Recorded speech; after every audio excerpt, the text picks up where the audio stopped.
Hello friends, ज्ञान studio में आप सभी का बहुत बहुत स्वागत है। दोस्तों, यदि अभी तक आपने मेरे चैनल को सब्सक्राइब नहीं किया है तो नीचे दिए रेड कलर के सब्सक्राइब बटन पर क्लिक करना बिल्कुल न भूलें। तो चलिए दोस्तों, आज के इस वीडियो में मैं आप सभी को बताती हूँ एक और नई आयुर्वेदिक उपचार के बारे में। दोस्तों, इस वीडियो में मैं आप सभी को बताने वाली हूँ कि यदि किसी को कुकर खांसी हो जाती है तो आप इसके लिए क्या आयुर्वेदिक उपाय अपना सकते हैं। दोस्तों, कुकर खांसी जो होती है वह एक संक्रामक रोग होता है जो कि एक व्यक्ति से दूसरे व्यक्ति में बहुत ही आसानी से फैल जाता है। तो आपको यदि कुकर खांसी है तो आप किसी और व्यक्ति के पास मत जाइए, उसके आसपास मत रहिए, या फिर यदि किसी और व्यक्ति को कुकर खांसी है तो आप उसके पास मत जाइए, वरना आपको भी इसके होने के काफ़ी सारे चांसेस बढ़ जाते हैं। अब यदि किसी व्यक्ति को कुकर खांसी है तो आप इसे ठीक करने के लिए क्या कर सकते हैं।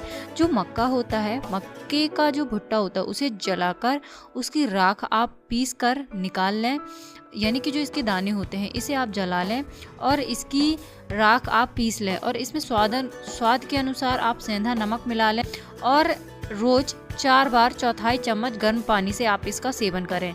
तो इससे कुकर खांसी को ठीक करने में आपको बहुत जल्दी मदद मिलेगी। तो दोस्तों, यह थी छोटी सी जानकारी, उम्मीद करती हूँ आपको पसंद आई होगी। यदि यह जानकारी आपको पसंद आई है तो आप इस वीडियो को लाइक कीजिए, शेयर कीजिए और बेल आइकन को भी दबाइए ताकि इसी तरह के वीडियो का नोटिफिकेशन सबसे पहले आपके पास तक पहुँच सके।